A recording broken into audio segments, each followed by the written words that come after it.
Fermez les yeux un instant et essayez de visualiser ce que représente concrètement la puissance de Rome au milieu du deuxième siècle de notre ère.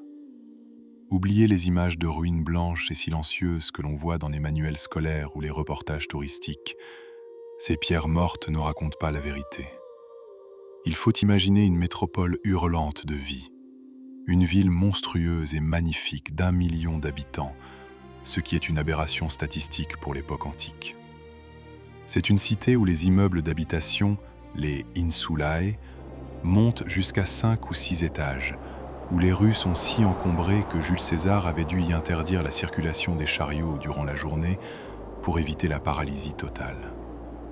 À cette époque, sous le règne des Antonins, Rome n'est pas simplement une capitale politique, c'est le centre gravitationnel de l'humanité connue. C'est une idée, un concept d'invincibilité qui s'étend physiquement des landes brumeuses et glaciales de l'Écosse jusqu'aux déserts brûlants de l'Irak, et des forêts impénétrables de Germanie jusqu'aux montagnes de l'Atlas en Afrique du Nord. Si vous êtes un citoyen romain en l'an 150, l'idée même que cet empire puisse un jour cesser d'exister vous paraîtrait aussi absurde, aussi délirante que de penser que le soleil pourrait refuser de se lever demain matin. Tout fonctionne avec une précision d'horlogerie. Les aqueducs, ces chefs-d'œuvre d'ingénierie qui défient la gravité sur des kilomètres, déversent des milliers de litres d'eau fraîche par jour dans les thermes et les fontaines. Les routes pavées, droites comme des flèches, permettent de traverser le continent en toute sécurité, reliant les provinces les plus reculées au cœur du pouvoir. Les légions, ces machines de guerre professionnelles et disciplinées, gardent les frontières avec une efficacité redoutable, repoussant les barbares dans les ténèbres extérieures. C'est ce qu'on appelle la Pax Romana, la paix romaine. C'est l'âge d'or de la civilisation antique, une parenthèse enchantée de prospérité et de stabilité relative que l'humanité ne reverra pas avant très longtemps. Le commerce fleurit, la monnaie est stable, le droit protège les citoyens. Pourtant, c'est précisément au sommet de cette gloire, quand tout semble éternel, que le poison commence à s'infiltrer dans les veines du géant. En l'espace de quelques siècles, cette machine parfaite va se gripper, rouiller, et finir par s'effondrer sur elle-même dans un fracas qui résonne encore aujourd'hui. Ce que nous allons voir ensemble, ce n'est pas l'histoire d'un meurtre brutal. Rome n'a pas été assassinée par une horde de barbares sauvages, surgis de nulle part pour tout brûler en une nuit, comme le suggèrent trop souvent les raccourcis cinématographiques. La vérité est bien plus complexe, bien plus effrayante aussi, car elle nous montre comment une superpuissance peut se suicider lentement, rongée par des maladies internes qu'elle refuse de soigner. Corruption endémique, inflation incontrôlable, crise migratoire mal gérée, élite déconnectée de la réalité et guerre civile permanente. Pour comprendre la chute, il faut identifier le moment précis où la mécanique s'est cassée, le point de bascule imperceptible où la courbe de la croissance s'est inversée. La plupart des historiens s'accordent à dire que le premier coup de poignard dans le cœur de Rome n'a pas été donné par un ennemi extérieur, mais par un empereur, et par amour. Nous sommes en 180 après Jésus-Christ. L'empereur Marc Aurèle, le souverain philosophe, l'homme qui a passé sa vie à défendre les frontières du Danube et à écrire des pensées stoïciennes d'une grande sagesse, meurt dans son camp militaire près de Vienne, probablement de la peste. Avec lui s'éteint la tradition des empereurs adoptifs, ce système méritocratique où l'on choisissait le meilleur homme de l'Empire pour le job, peu importe sa naissance. Marc Aurèle commet une erreur fatale, tragique. Il laisse le trône à son fils biologique, Commode. Si vous avez vu le film Gladiator, vous avez une idée du personnage, et pour une fois, la fiction n'est pas si loin de la réalité historique. Commode est un désastre absolu pour l'État. C'est un jeune homme narcissique, violent, obsédé par les jeux du cirque, qui préfère descendre dans l'arène pour massacrer des animaux exotiques et des gladiateurs handicapés, plutôt que de gérer les affaires complexes de l'Empire. Avec lui, la sacralité de la fonction impériale vole en éclats. Il ne règne pas, il joue. Il dilapide le trésor, il humilie le Sénat, il sème la terreur par caprice. Et quand il finit par se faire étrangler dans son bain par son propre lutteur en 192, il ne laisse pas seulement un cadavre derrière lui, il laisse un vide politique béant et une armée qui a pris goût au pouvoir. C'est le début de la fin de la stabilité. L'Empire plonge alors dans une période terrifiante que les historiens appellent la crise du IIIe siècle. C'est un moment charnière, une sorte de répétition générale de la chute finale, mais qui va durer 50 ans, de 235 à 284. Imaginez un monde où la politique ne se fait plus au Sénat, ni dans les palais, mais dans les casernes boueuses aux frontières. L'armée a compris qu'elle avait le véritable pouvoir. Si les légionnaires ne sont pas contents de leur solde ou de leurs conditions, ils tuent l'empereur et en proclament un nouveau, généralement leur général, en échange d'une énorme prime, le donativum. Le résultat est une instabilité chronique qui donne le vertige. En un demi-siècle, Rome va voir défiler plus de 20 empereurs dits légitimes et une cinquantaine d'usurpateurs. La moyenne d'espérance de vie d'un empereur à cette époque est d'à peine 2 ans. Le trône impérial devient le siège le plus dangereux du monde, une chaise électrique avant l'heure. Ces empereurs-soldats passent leur temps à courir d'un bout à l'autre de l'Empire pour écraser des rivaux, laissant les frontières dégarnies face aux ennemis extérieurs, les Alamans, les Francs et les Perses, qui commencent à flairer l'odeur du sang et à lancer des raids de plus en plus profonds. Mais la crise politique n'est que la partie émergée de l'iceberg. Le vrai poison, celui qui va détruire la société romaine de l'intérieur et casser le contrat social, est économique. Pour payer la loyauté des soldats et financer ces guerres civiles incessantes, les empereurs ont besoin de toujours plus d'argent. Mais l'économie antique ne croît pas assez vite. Alors, ils ont une idée qui va s'avérer catastrophique. Ils décident de tricher avec la monnaie. Le système monétaire romain reposait sur le denier, une pièce en argent quasi pur qui était la référence du commerce méditerranéen, un peu comme le dollar aujourd'hui. Les empereurs commencent à réduire la quantité d'argent dans les pièces en les mélangeant avec du cuivre ou du bronze, tout en leur gardant la même valeur faciale officielle. Au début, c'est imperceptible. Mais au fil des décennies, la dévaluation devient grotesque, industrielle. Au milieu du IIIe siècle, le denier n'est plus qu'un morceau de cuivre trempé dans un bain d'argent qui s'effrite au bout de quelques jours d'utilisation. La conséquence est immédiate et brutale. L'hyperinflation. La confiance dans la monnaie s'effondre. Les marchands refusent d'accepter ces pièces sans valeur réelle. Les prix explosent de manière irrationnelle. Un boisseau de blé qui coûtait quelques deniers en coûte désormais des centaines, voire des milliers. L'économie complexe de l'Empire, basée sur le commerce à longue distance et la spécialisation régionale, se paralyse. On revient au troc, à l'échange en nature. Les régions se replient sur elles-mêmes en autarcie. La classe moyenne romaine, cette bourgeoisie urbaine qui finançait les cités, les jeux et les temples, est ruinée et disparaît peu à peu, broyée entre l'inflation et la pression fiscale. Comme si cela ne suffisait pas, la nature s'en mêle avec une cruauté particulière. Une épidémie dévastatrice, connue sous le nom de peste de Cyprien, ravage l'Empire entre 249 et 262. On ne sait pas exactement de quelle maladie il s'agissait, peut-être la variole ou une fièvre hémorragique de type Ebola.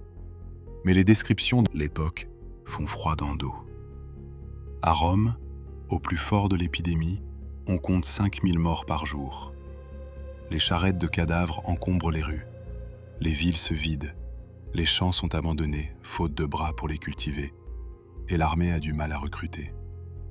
L'Empire est à genoux, exsangue, dépeuplé et ruiné. Il aurait dû disparaître à ce moment-là.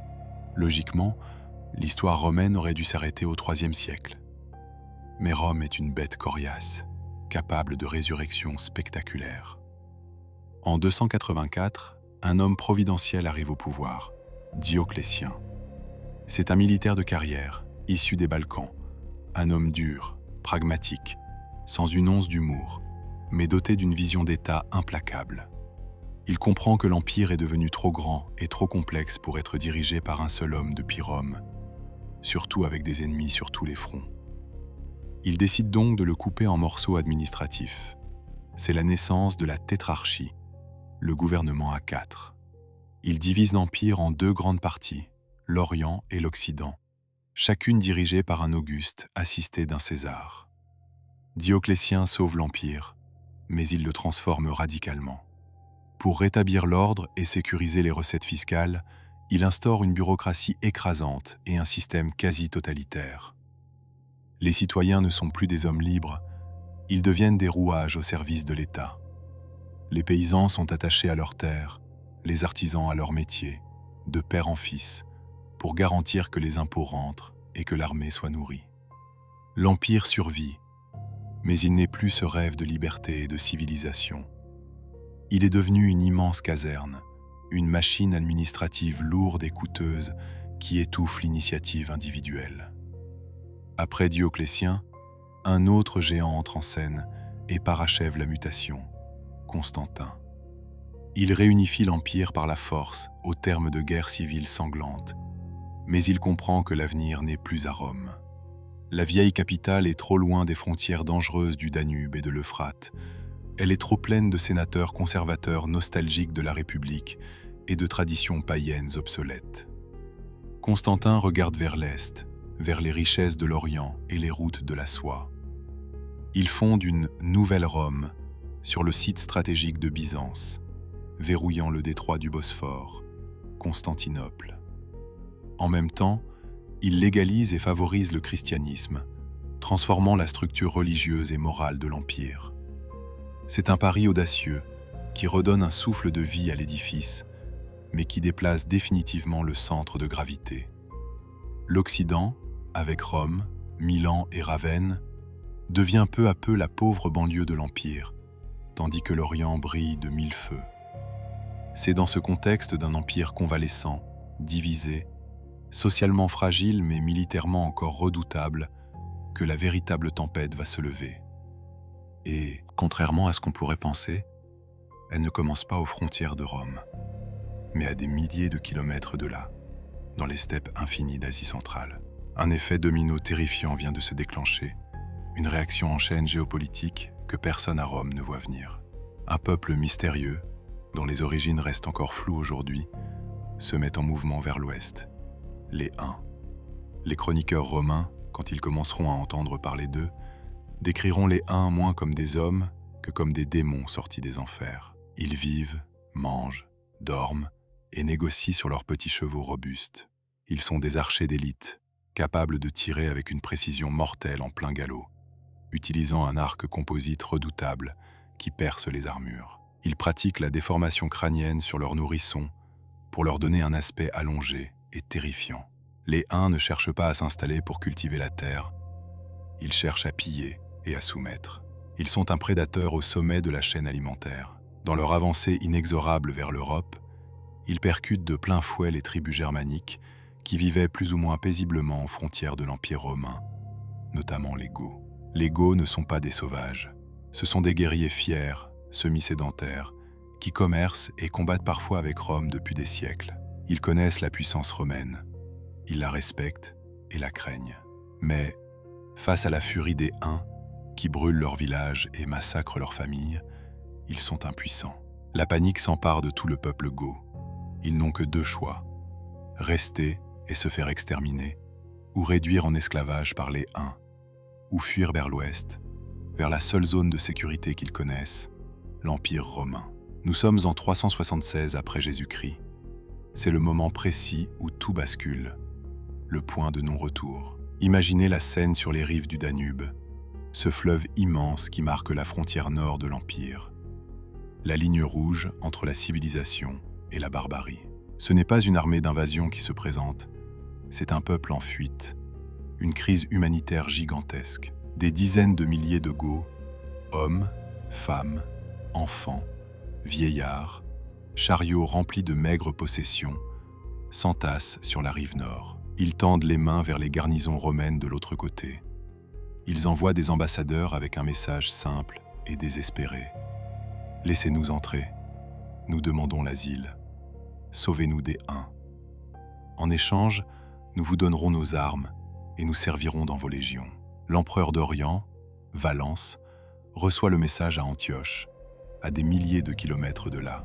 Ses conseillers militaires lui disent que c'est une opportunité en or. L'Empire manque cruellement de soldats pour ses guerres contre les Perses. Accueillir ces Goths, c'est gagner des recrues gratuites, du sang neuf, et peupler des terres en friche qui ne rapportent plus d'impôts. Valence donne son accord. Les Goths sont autorisés à traverser le Danube. C'est une opération logistique massive, un Dunkerque de l'Antiquité. Ils traversent sur des radeaux de fortune, des troncs d'arbres, des barques surchargées. Beaucoup se noient dans les eaux tumultueuses, mais la majorité passe. C'est ici que la tragédie se noue, non pas à cause de la méchanceté innée des barbares, mais à cause de la corruption et de la cupidité romaine.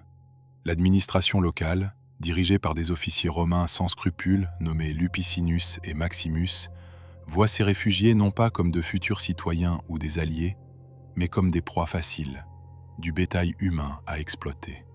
Au lieu de les nourrir et de les disperser comme promis par l'empereur, il les parque dans des camps insalubres et confisque les vivres destinés à leur survie.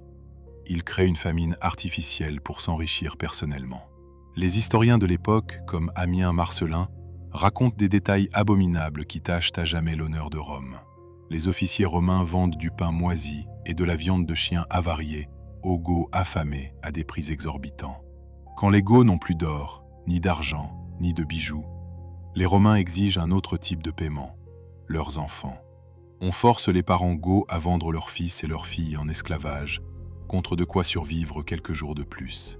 Un enfant contre un chien, c'est le taux de change de l'infamie romaine sur les rives du Danube. C'est une humiliation totale, insupportable pour un peuple guerrier qui a ses propres codes d'honneur. Mais les Romains, aveuglés par leur arrogance, ont commis une erreur fatale. Ils n'ont pas désarmé les Goths efficacement. Submergés par le nombre ou corrompus, les soldats romains ont laissé les guerriers garder leurs épées et leurs lances cachées dans les chariots. La rage monte dans les camps. Fritigerne, le chef des Goths, réalise que Rome a rompu le contrat moral. Lors d'un banquet organisé par les généraux romains à Marcianopolis, qui était en réalité une tentative maladroite pour assassiner les leaders Goths en les enivrant, Fritigerne entend le tumulte de son peuple qui se fait massacrer dehors. Il dégaine son épée, se fraye un chemin vers la sortie et rejoint ses hommes. Le cri de guerre est lancé. Ce n'est plus une opération humanitaire, c'est une révolte ouverte au cœur de l'Empire. Les Goths, ivres de vengeance, ravagent les Balkans. Ils pillent les villas luxueuses, brûlent les récoltes, libèrent les esclaves des mines qui se joignent à eux. C'est un incendie incontrôlable. L'empereur Valence, furieux et humilié, doit remonter d'Orient avec son armée d'élite pour écraser cette rébellion de chiens ingrats.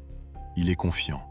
Après tout, ce ne sont que des réfugiés désorganisés face à la plus platage, puissante machine de guerre du monde. L'affrontement final a lieu le 9 août 378, près de la ville d'Andrinople, dans l'actuelle Turquie européenne. C'est l'une des journées les plus noires de l'histoire militaire, le jour où le destin de l'Occident a basculé. Valence a commis une série d'erreurs tactiques impardonnables, dictées par son ego. Poussé par la jalousie envers son jeune neveu Gratien, l'empereur d'Occident qui accourait avec des renforts depuis la Gaule, Valence refuse d'attendre. Il veut la gloire de la victoire pour lui seul. Il ordonne à ses légions d'attaquer les Goths en plein après-midi, sous une chaleur caniculaire. Les soldats romains ont marché toute la matinée sur un terrain difficile. Ils sont assoiffés, épuisés. Leurs armures lourdes sont brûlantes au toucher. Ils n'ont pas mangé. En face, les Goths ont utilisé une tactique défensive redoutable, le lager. Ils se sont retranchés derrière un immense cercle de chariots, une forteresse improvisée qui protège leurs familles et leurs réserves. L'infanterie romaine attaque le cercle, mais le combat piétine dans la poussière et la chaleur. Et soudain, le désastre survient, total et imprévu. Les éclaireurs romains avaient failli à leur mission. Ils n'avaient pas repéré la cavalerie Goth, partie fourrager au loin dans les collines. Au plus fort de la bataille, alors que les Romains sont fixés au combat, des milliers de cavaliers Goths et alains reviennent et surgissent sur les flancs de l'armée impériale comme un orage d'acier. l'impact est dévastateur. La cavalerie romaine, inférieure en nombre et paniquée, s'enfuit. L'infanterie se retrouve encerclée, compressée. Les légionnaires sont tellement serrés les uns contre les autres qu'ils ne peuvent même plus lever leurs boucliers pour se protéger ou tirer leurs glaives pour frapper. C'est une boucherie industrielle. La discipline romaine s'effondre dans la poussière et le sang. Les 2/3 de l'armée d'Orient, la fine fleur des légions, sont anéantis en quelques heures. Et au milieu du chaos, l'impensable se produit. L'empereur Valens lui-même est tué. Selon la légende la plus persistante, blessé par une flèche, il est transporté dans une ferme fortifiée voisine par ses gardes du corps. Les Goths, ignorant qui se trouve à l'intérieur mais frustrés par la résistance des gardes, mettent le feu au bâtiment. L'homme le plus puissant d'Orient, l'Auguste, meurt brûlé vif comme un rat, sans sépulture connue. La bataille d'Andrinople est un séisme psychologique dont on peine à mesurer l'ampleur aujourd'hui. Pour la première fois depuis la bataille de Cannes contre Hannibal, 600 ans plus tôt, une armée romaine complète a été exterminée. Mais pire encore, elle l'a été par des barbares sur le sol romain, et l'empereur est mort. Le mythe de l'invincibilité romaine est brisé à jamais. Les Goths ne peuvent plus être chassés par la force. Il n'y a plus d'armée pour le faire. Ils sont là pour rester. Rome va devoir négocier d'égal à égal avec eux. Et c'est ce changement fondamental de rapport de force qui ouvre la porte à la fin de l'Empire d'Occident. La digue a cédé et l'inondation ne fait que commencer. Le lendemain de la bataille, l'Empire se réveille avec la gueule de bois. La nouvelle met des semaines à atteindre les coins reculés de l'Empire, mais partout où elle arrive, elle sème la terreur. Saint Ambroise parle de la fin de toute l'humanité. Et pourtant, l'Empire ne s'effondre pas tout de suite. Il va entrer dans une longue agonie, une phase de mutation étrange sous l'égide du nouvel empereur, Théodose. Théodose est un pragmatique. Il comprend qu'il ne peut pas vaincre les Goths militairement. Alors, en 382, il signe un traité révolutionnaire. Il installe les Goths dans l'Empire en tant que fédérés. Ils gardent leurs armes, leurs chefs, et servent de mercenaires pour Rome. L'armée romaine se barbarise.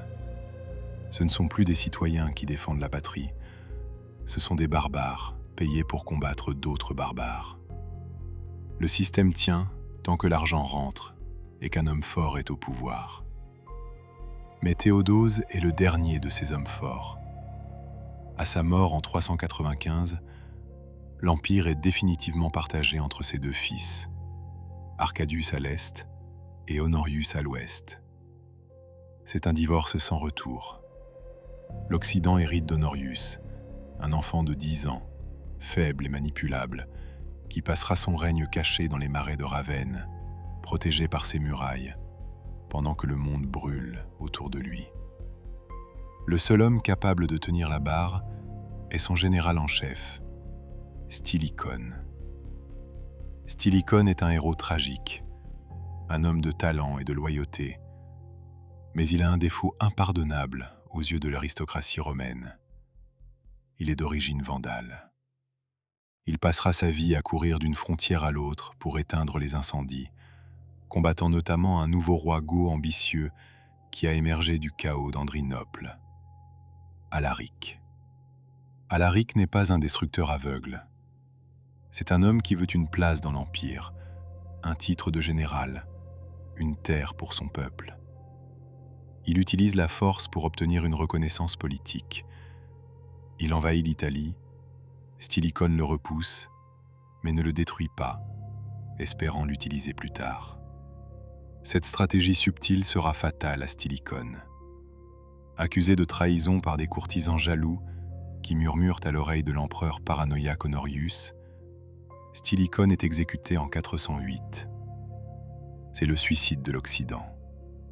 En tuant Stylicone, Honorius a tué le seul homme que craignait Alaric. Plus rien ne s'oppose désormais à la marche des Goths sur Rome. La route est libre. et l'histoire s'apprête à vivre l'un de ses moments les plus traumatisants. Le sac de la ville éternelle. Nous sommes au matin du 24 août 410. La porte Salaria est ouverte. Les Goths d'Alaric s'engouffrent dans les rues de Rome. Ce moment est crucial pour comprendre la psychologie de l'effondrement. Ce n'est pas seulement une défaite militaire, c'est un viol collectif de l'imaginaire antique. Depuis 800 ans, depuis l'invasion des Gaulois de Brennus au temps quasi mythologique de la République, aucun soldat ennemi n'avait foulé le pavé de la ville éternelle. Rome était vierge, elle était la maîtresse intouchable du monde. Et soudain, en une nuit, elle devient une prostituée offerte à la rapine de guerriers que les sénateurs traitaient la veille encore de sauvages mal dégrossis. Le pillage dure 3 jours. Contrairement aux légendes apocalyptiques peintes par les artistes de la Renaissance, ce n'est pas une destruction totale. Alaric est un chrétien arien. Il respecte les lieux de culte. Il donne l'ordre d'épargner les basiliques de Saint-Pierre et Saint-Paul, qui deviennent des sanctuaires où la population terrorisée s'entasse pour survivre. Il n'y a pas d'incendie généralisé qui réduit la ville en cendres, bien que le Sénat et quelques palais de grandes familles aristocratiques, comme celui de Salluste, soient la proie des flammes. Ce qui se passe est plus froid, plus méthodique. C'est un dépouillement. Les Goths arrachent tout ce qui brille. Les statues en or et en argent sont fondues sur place. Les soieries, les épices, les œuvres d'art accumulées pendant des siècles de conquête sont entassées dans des chariots. Les citoyens riches sont torturés pour révéler l'emplacement de leurs coffres enterrés. Des milliers de Romains, ceux qui ne peuvent pas payer de rançon, sont enchaînés et emmenés en esclavage. La tête du monde, Caput Mundi, est décapitée. La nouvelle se répand à travers la Méditerranée avec la vitesse d'une onde de choc. À Bethléem, Saint Jérôme, le traducteur de la Bible, est tellement bouleversé qu'il en perd la parole et écrit dans ses mémoires. La voix s'étrangle dans ma gorge. La ville qui a conquis l'univers entier est conquise à son tour. Si Rome peut périr, qui peut être sauvé? Pourtant, la réaction du pouvoir impérial face à ce cataclysme civilisationnel frise le grotesque. Et c'est là que l'on mesure l'ampleur de la déconnexion des élites. À Ravenne, protégée par ses marais, la vie de cour continue, feutrée et dérisoire. L'historien byzantin Procope rapporte une anecdote célèbre qui, même si elle est probablement exagérée, résume parfaitement l'époque. Un eunuque se précipite vers l'empereur Honorius pour lui annoncer d'une voix tremblante « César, Rome est périe !» L'empereur devient blême, terrifié, et s'écrie « Quoi ? Mais je viens juste de lui donner à manger dans ma main. » Honorius parlait de sa poule préférée, un gallinacé massif qu'il avait baptisé Roma.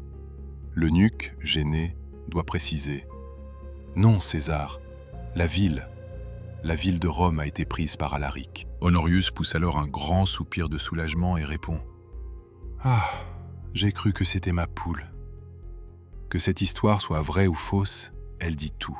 Le cœur de l'Empire a cessé de battre, mais la tête continue de rêver, enfermée dans sa bulle. Alaric ne s'attarde pas dans une ville qu'il a vidée de sa substance. Il marche vers le sud de l'Italie, emportant un butin inimaginable, incluant, selon la légende, la Ménorah, le chandelier à 7 branches du temple de Jérusalem pillé par Titus 3 siècles plus tôt. Son objectif est l'Afrique, le grenier à blé de l'Empire, mais le destin en décide autrement. Arrivé en Calabre, Alaric meurt subitement de fièvre, à peine âgé de 40 ans. Ses hommes lui offrent des funérailles dignes d'un pharaon barbare. Il détourne le cours de la rivière Bucento, creuse une tombe dans le lit asséché, y dépose Alaric avec une partie de ses trésors, puis relâche les os. Pour finir, ils égorgent tous les esclaves qui ont creusé la fosse afin que personne ne puisse jamais violer la sépulture du roi. Alaric dort toujours quelque part sous les eaux du sud de l'Italie, gardant pour l'éternité l'or de Rome. Après la mort de leur chef, les Goths remontent vers le nord, traversent la Gaule et finissent par s'installer en Aquitaine et en Espagne. Rome a survécu au choc, mais elle est exsangue, traumatisée. On pourrait croire que le pire est passé, que l'Empire va se relever comme il l'a toujours fait. Mais non, la porte a été enfoncée et d'autres prédateurs ont senti l'odeur du sang. Le coup de grâce, celui qui va transformer l'Empire romain d'Occident en un cadavre ambulant, ne viendra pas d'une armée, mais de l'économie. Et les architectes de cette faillite sont les Vandales. Les Vandales sont un peuple qui a une réputation terrible, souvent injustifiée, de destructeurs gratuits, d'où le mot vandalisme. En réalité, ce sont des opportunistes brillants menés par un génie politique, le roi Genséric. Genséric est boiteux, froid, calculateur, et il comprend la géopolitique mieux que les Romains eux-mêmes. Il sait que piller des villes en Gaule ou en Espagne ne mène à rien de durable. Pour tuer Rome, il ne faut pas frapper la tête, il faut trancher la gorge. Et la gorge de Rome, c'est l'Afrique du Nord. En 429, Genséric réussit l'exploit logistique de faire traverser le détroit de Gibraltar à tout son peuple, 80 000 hommes, femmes et enfants. Il débarque en Afrique romaine, l'actuel Maghreb. Pour nous, c'est une zone aride. Pour les Romains, c'est le paradis terrestre. C'est la province la plus riche, la plus urbanisée, celle qui n'a pas connu la guerre depuis des siècles. C'est surtout le cœur battant de l'économie. C'est de là que partent les flottes immenses chargées de blé qui nourrissent gratuitement la plèbe de Rome et les soldats des frontières. C'est de là que vient l'huile d'olive. C'est de là que viennent les impôts. Les Vandales avancent vers l'est, balayant les faibles garnisons romaines. Ils mettent le siège devant Hippone. L'évêque de la ville est un vieil homme célèbre, Saint Augustin, l'un des pères de l'Église. Il meurt pendant le siège, en 430, voyant son monde s'effondrer sous ses fenêtres, priant pour que la civilisation chrétienne survive à la marée barbare. Mais rien n'arrête Genséric. En 439, il prend Carthage par surprise. La chute de Carthage est le véritable arrêt de mort de l'Empire d'Occident. C'est une catastrophe bien plus définitive que le sac de Rome. En prenant Carthage, Genséric ne prend pas seulement une ville, il prend le portefeuille de l'Empire. Il capture aussi la flotte romaine stationnée dans le port. Les Vandales, peuple des steppes et des forêts, deviennent du jour au lendemain les maîtres de la Méditerranée. Ils se transforment en pirates d'État. Désormais, Genséric tient Rome en otage. Vous voulez votre blé? Payez. L'Empire perd sa principale source de revenus. Sans impôts d'Afrique, l'empereur ne peut plus payer ses mercenaires barbares. Sans mercenaires, il ne peut pas reconquérir l'Afrique. Le cercle vicieux est parfait, implacable. Rome est devenue un géant tétraplégique qui regarde impuissant ses membres gangrenés les uns après les autres. Pendant que l'Occident agonise économiquement, étranglé par les Vandales au sud, une ombre encore plus terrifiante s'étend à l'est. Si les Goths et les Vandales étaient des voisins gênants qui voulaient s'installer dans la maison, les Huns sont une force de la nature, un cataclysme qui semble vouloir raser la maison jusqu'aux fondations. Et au milieu du 5e siècle, ces tribus disparates des steppes trouvent leur maître, un homme qui va unifier la barbarie et faire trembler le monde connu, Attila. Oubliez les caricatures de brutes épaisses qui grognent et mangent de la viande crue. Attila est un aristocrate des steppes, sophistiqué et dangereux. Il a grandi en partie comme otage à la cour romaine. Il parle latin et grec. Il connaît parfaitement les faiblesses, les vices et les divisions de ses ennemis. C'est un diplomate rusé, autant qu'un guerrier. Il a compris une chose essentielle. L'Empire romain est riche, mais lâche. Pourquoi se battre pour conquérir des villes fortifiées quand on peut simplement menacer de le faire et se faire payer des fortunes pour rester chez soi? Pendant des années, Attila saigne l'Empire d'Orient à blanc, extorquant des tonnes d'or en tribus annuelles. Il est le parrain de la mafia antique, vendant sa protection à un empire qui le déteste, mais qui n'a pas la force de le combattre. Mais l'or de Constantinople finit par se tarir, et l'ambition d'Attila est sans limite. Son regard se tourne inévitablement vers l'ouest. Il lui faut un prétexte pour attaquer, et l'histoire, avec son sens de l'ironie dramatique, va lui en offrir un sur un plateau d'argent, digne d'un scénario de mauvais feuilleton. Honoria, la sœur de l'empereur d'Occident Valentinien III, le successeur d'Honorius, s'ennuie à mourir au palais impérial de Ravenne. Elle vit une existence dorée mais carcérale. Son frère refuse de la marier, de peur qu'un mari ambitieux ne tente de renverser la dynastie. Furieuse, impulsive, Honoria commet l'impensable. Elle envoie en secret un message à Attila, accompagné de sa bague, lui demandant de l'aider à briser ses chaînes. Attila, qui n'en demandait pas tant, saisit l'occasion avec cynisme. Il déclare partout qu'il accepte la demande en mariage d'Honoria et qu'il réclame comme dot, tout simplement, la moitié de l'Empire romain d'Occident. L'empereur Valentinien III, terrifié par la bêtise de sa sœur, refuse évidemment. Attila a son casus belli, sa raison de guerre. En 451, la machine de guerre unique se met en branle. Ce n'est pas une simple armée, c'est une migration armée, un rouleau compresseur composé de Huns, mais aussi d'Ostrogoths, de Gépides, de Burgondes, de tous les peuples qu'il a asservis en Germanie et en Russie. Ils franchissent le Rhin sur des ponts de barques, entrent en Gaule et commencent à tout ravager. Metz est brûlée, ses prêtres massacrés devant l'autel. La terreur précède Attila. On l'appelle le fléau de Dieu, persuadé qu'il est une punition divine envoyée pour châtier les péchés des chrétiens.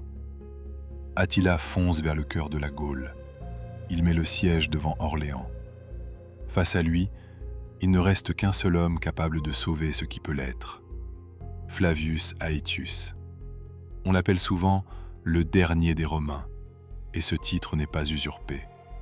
Aetius est un personnage fascinant, le miroir inversé d'Attila. Lui aussi a été otage chez les Huns dans sa jeunesse. Il a vécu sous la tente avec eux.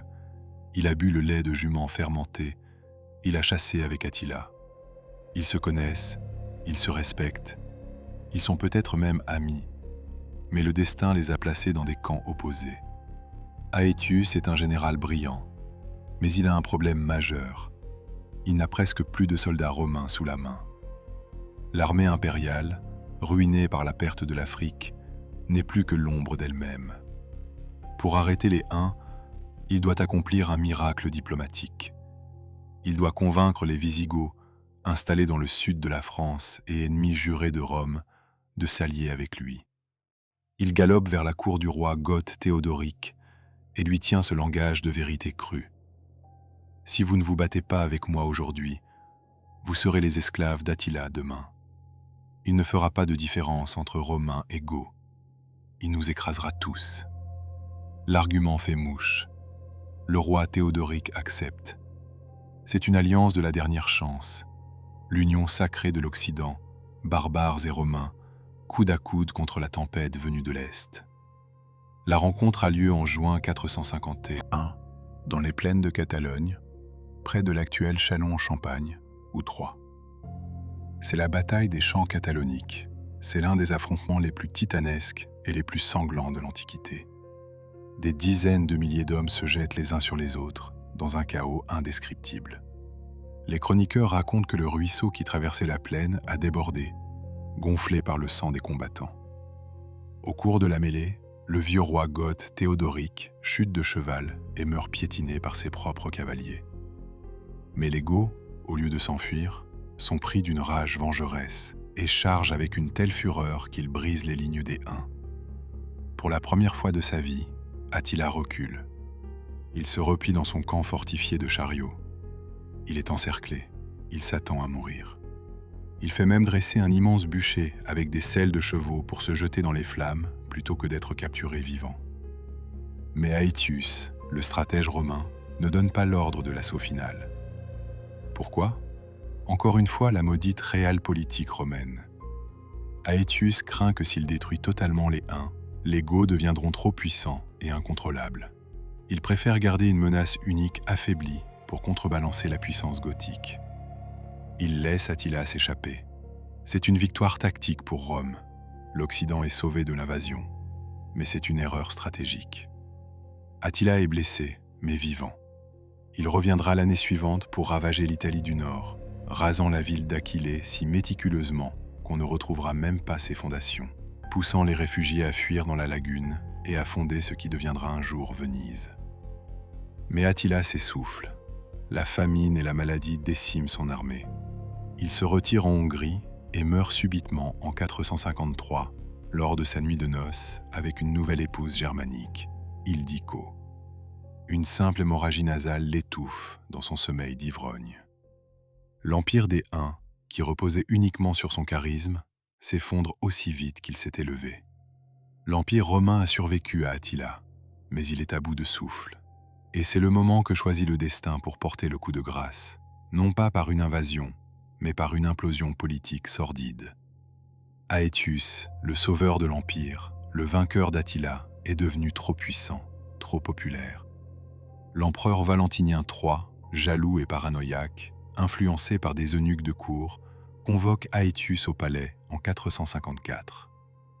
Alors qu'Aetius lui présente un rapport financier, l'empereur dégaine son épée et hurle « Tu ne me voleras pas mon trône !» Il poignarde Aetius de sa propre main. Un courtisan, voyant la scène, aura ce mot terrible et juste. « César, vous venez de couper votre main droite avec votre main gauche. » La prophétie se réalise 6 mois plus tard. 2 anciens officiers d'Aetius, fidèles à leur général, assassinés, piègent l'empereur Valentinien III au champ de Mars et le massacrent. Avec lui s'éteint la dynastie théodosienne, la dernière famille qui avait encore une once de légitimité. Désormais, le trône impérial est vide de sens. Il n'y a plus de pilote dans l'avion. Les 20 dernières années de l'Empire d'Occident, de 455 à 476, sont une agonie pathétique, une farce tragique. Le véritable pouvoir n'est plus à Ravenne. Il est dans les camps militaires des généraux barbares qui servent théoriquement Rome. Ces faiseurs de rois, comme le Suève Ricimer, nomment des empereurs fantoches qu'ils déposent ou assassinent dès qu'ils ne sont plus utiles. On voit défiler une série de non-entités sur le trône, Pétrone Maxime, Avitus, Majorien, le seul qui essaiera courageusement de redresser la barre avant d'être trahi et tué. Sévère, Anthemius, Olybrius. Des noms que personne ne connaît, des ombres qui passent sur la scène de l'histoire sans laisser de traces. Pendant ce temps, les Vandales reviennent. En 455, Genséric lance sa flotte contre Rome. Cette fois, il n'y a pas d'armée pour défendre la ville. Le pape Léon le Grand sort à sa rencontre pour négocier, mais il ne peut qu'atténuer le désastre. Les Vandales entrent dans Rome et la pillent méthodiquement pendant 14 jours. Ce sac est pire que celui d'Alaric. Les Vandales emportent tout, même les toitures en bronze doré du temple de Jupiter capitolin. Ils emmènent l'impératrice et ses filles en otage à Carthage. Rome est une coquille vide, une ville fantôme habitée par des mendiants qui errent au milieu des ruines de leur grandeur passée. La fin, la vraie fin, arrive presque sans bruit, dans l'indifférence générale. En 475, un général romain ambitieux nommé Oreste place son propre fils sur le trône. L'enfant s'appelle Romulus Augustus. L'histoire, avec son sens poétique cruel, a réuni dans ce nom le fondateur de Rome, Romulus, et le fondateur de l'Empire, Auguste.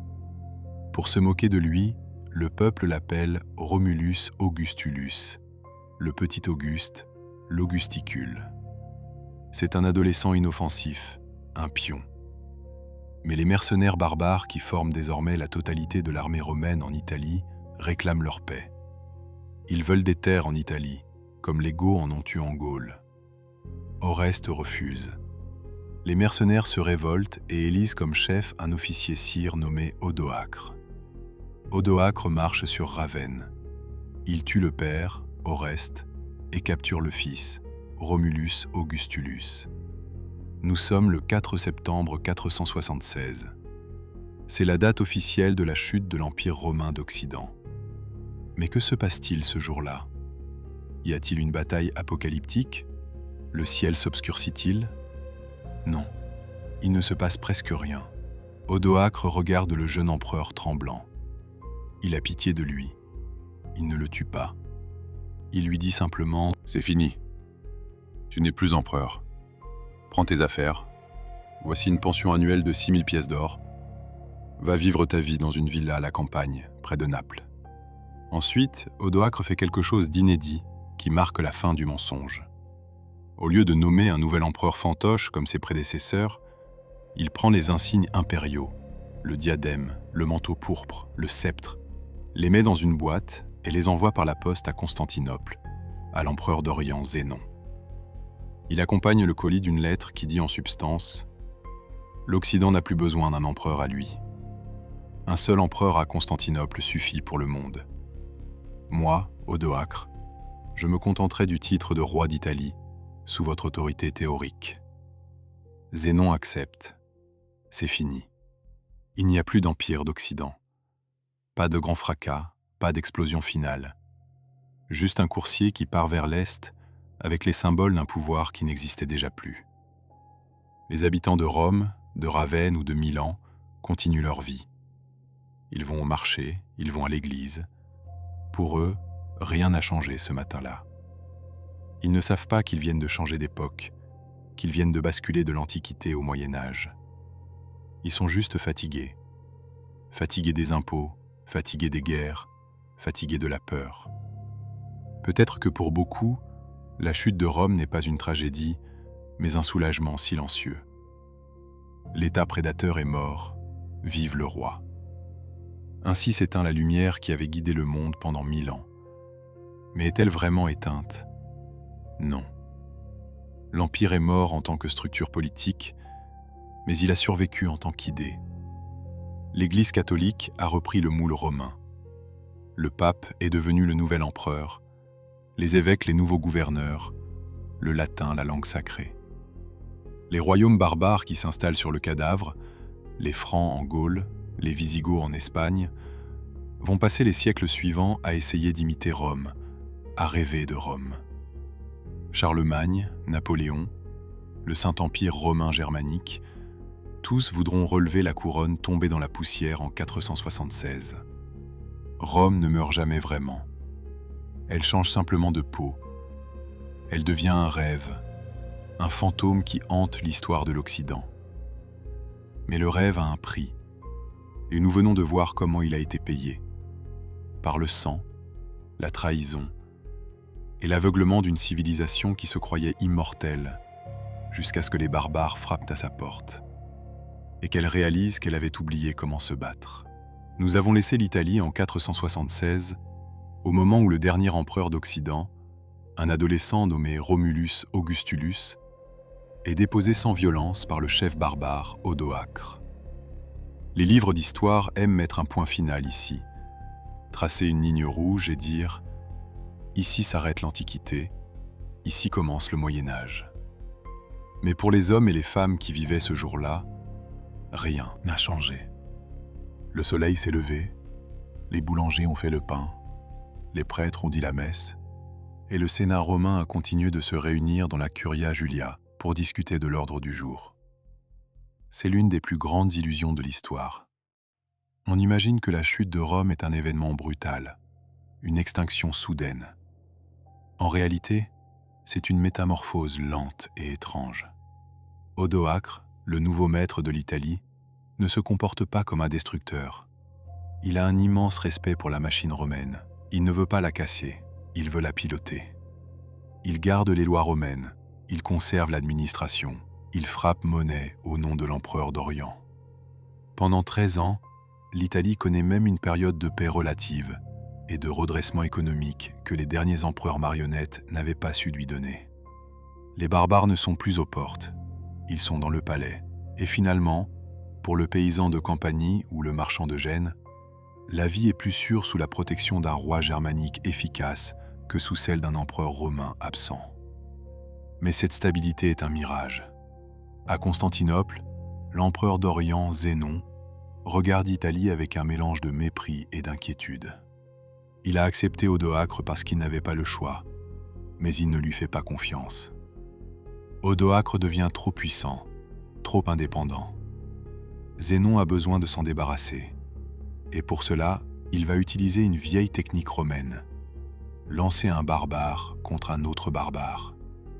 Il se tourne vers un peuple que nous connaissons déjà, les Ostrogoths, les cousins de l'Est des Visigoths. Ils sont installés dans les Balkans et ils sont encombrants. Leur roi s'appelle Théodoric. Théodoric est un personnage fascinant. Peut-être le plus grand homme d'État de ce siècle charnière. Il a grandi comme otage à la cour de Constantinople. Il a reçu une éducation romaine. Il parle grec et latin couramment. Il a lu Aristote et Homère. Mais il porte les cheveux longs des Goths et manie l'épée comme un guerrier des steppes. Il est la synthèse vivante des deux mondes. Un esprit romain dans un corps barbare. Zénon convoque Théodoric et lui fait une proposition cynique. L'Italie est à toi si tu peux la prendre. Va tuer Odoacre et tu gouverneras l'Occident en mon nom. C'est un coup de maître pour Zénon. Il se débarrasse des Ostrogoths qui menaçaient Constantinople et il élimine Odoacre en Italie. 2 problèmes réglés en une seule guerre. En 489, Théodoric franchit les Alpes avec 100 000 Ostrogoths. La guerre entre lui et Odoacre est brutale, longue, indécise. Elle dure 4 ans. Elle ravage l'Italie du Nord. Finalement, Odoacre se retranche dans Ravenne, la forteresse imprenable des Marais. Théodoric ne peut pas prendre la ville, alors il négocie. Il propose un partage du pouvoir. Ils régneront ensemble sur l'Italie. Odoacre, épuisé et affamé après 3 ans de siège, accepte. Il ouvre les portes de Ravenne le 5 mars 493. 10 jours plus tard, Théodoric invite Odoacre à un grand banquet de réconciliation au palais impérial, le Laurel Grove. L'atmosphère est tendue, mais festive. On boit, on rit. Soudain, au signal donné, les hommes de Théodoric dégainent leurs épées et massacrent les gardes d'Odoacre. Odoacre comprend. Il crie « Où est Dieu ?» Théodoric s'avance vers lui, tire son épée et lui répond froidement « Voici ce que tu as fait à mes amis. » D'un seul coup puissant, il fend Odoacre de la clavicule jusqu'à la hanche. Regardant le corps coupé en 2, Théodoric aura ce mot d'humour noir terrifiant. Le malheureux n'avait pas d'os, on dirait. Ainsi commence le règne de Théodoric le Grand. Et contre toute attente, ce règne va être un nouvel âge d'or pour l'Italie, une dernière lueur avant la nuit. Pendant 33 ans, l'Italie respire. Théodoric répare les aqueducs, assèche les marais pontins, restaure le Colisée. Il organise des jeux du cirque pour la plèbe. Il protège les philosophes, comme Boès. Il applique une politique de ségrégation stricte, mais pacifique. Les Goths portent les armes et défendent le pays. Les Romains administrent l'État et paient les impôts. Les 2 peuples vivent côte à côte sans se mélanger, chacun avec ses lois et sa religion. Les Goths sont ariens, les Romains catholiques. C'est un équilibre fragile, mais ça marche. Rome atteint de nouveau une population de 100 000 habitants. On se remet à croire que la civilisation est sauvée. Mais l'histoire de la chute de Rome est celle d'une tragédie en plusieurs actes, et le pire est encore à venir. Le drame de Théodoric est qu'il n'a pas de fils. À sa mort en 526, son royaume plonge dans une crise de succession. Sa fille, Amalazonte, une femme brillante et cultivée, tente de régner au nom de son jeune fils, mais elle est assassinée par des nobles Goths misogynes et nationalistes qui la trouvent trop romaine. Cet assassinat est l'étincelle qui va mettre le feu aux poudres. Car à Constantinople, un nouvel empereur est monté sur le trône. Un homme qui ne ressemble à aucun autre. Il s'appelle Justinien, Justinianus, Justinien le Grand. Il vient d'une famille de paysans illyriens, mais il a une ambition qui dévore son âme, la Renovatio Imperii, la restauration de l'Empire. Justinien ne peut pas supporter l'idée que l'Occident soit perdu. Il se considère comme le seul empereur légitime de tout le monde romain. Il ne dort presque jamais. On l'appelle l'empereur insomniaque. Il travaille jour et nuit à réformer les lois, à construire des églises. C'est lui qui bâtit Sainte-Sophie et à préparer la reconquête. À ses côtés, il y a sa femme, l'impératrice Théodora. Ancienne actrice, courtisane, fille d'un dresseur d'ours de l'hippodrome, elle est aussi intelligente et impitoyable que lui. Ensemble, ils forment le couple le plus puissant de l'histoire byzantine. Justinien a un rêve, mais il a surtout une arme, Bélisaire. Flavius Belisarius est probablement le plus grand génie militaire que Rome ait produit depuis Jules César. Il est jeune, audacieux, adoré par ses soldats et d'une loyauté absolue. En 533, Justinien envoie récupérer l'Afrique du Nord aux Vandales. Tout le monde pense que c'est une folie. Une expédition précédente avait échoué lamentablement. Mais Bélisaire débarque en Tunisie et en 2 batailles fulgurantes, il anéantit le royaume vandale qui terrorisait la Méditerranée depuis un siècle. Carthage est reprise, le roi vandale Gélimère est ramené enchaîné à Constantinople. C'est un triomphe incroyable. On se dit que Dieu est avec Justinien. Ivre de cette victoire facile, Justinien tourne son regard vers l'Italie. Les Goths sont divisés après le meurtre d'Amalazonte. C'est le moment. En 535, il ordonne à Bélisaire de débarquer en Sicile. C'est le début de ce qu'on appelle les guerres gothiques. Et c'est ici, précisément ici, que la civilisation antique va vraiment mourir. Ce ne sont pas les invasions barbares du 5e siècle qui ont détruit l'Italie, c'est la reconquête romaine du 6e siècle. La guerre entre les armées impériales de Justinien et les Ostrogoths va durer 20 ans. 20 années d'une sauvagerie absolue qui vont transformer la péninsule italienne, jadis le jardin de l'Empire, en un désert de ruines et de charniers. Au début, Bélisaire avance vite. Il prend Naples, en faisant passer ses soldats par l'aqueduc désaffecté, puis il entre dans Rome en décembre 536. Les Romains l'accueillent en libérateur, mais les Goths ne sont pas les Vandales. Ils se réorganisent sous un nouveau roi, Vitigès, et ils reviennent mettre le siège devant Rome. Ce siège de 537 est le véritable point de bascule technologique et sanitaire de l'Antiquité. Les Goths, incapables de prendre les murailles auréliennes défendues par Bélisaire, décident d'assoiffer la ville. Ils coupent les aqueducs. Ces 11 rivières artificielles qui apportaient l'eau depuis les montagnes sont brisées. Pour la première fois depuis 1000 ans, l'eau ne coule plus dans les thermes de Caracalla ou de Dioclétien. Les égouts ne sont plus nettoyés. Les moulins à eau du Janicule s'arrêtent, provoquant la famine. C'est la fin de l'hygiène romaine, la fin de ce mode de vie basé sur l'eau abondante qui différenciait le citoyen du barbare. Les Romains, assiégés, doivent boire l'eau insalubre du Tibre. La ville, qui avait déjà diminué, se vide. Bélisaire résiste héroïquement avec une poignée d'hommes, mais à quel prix?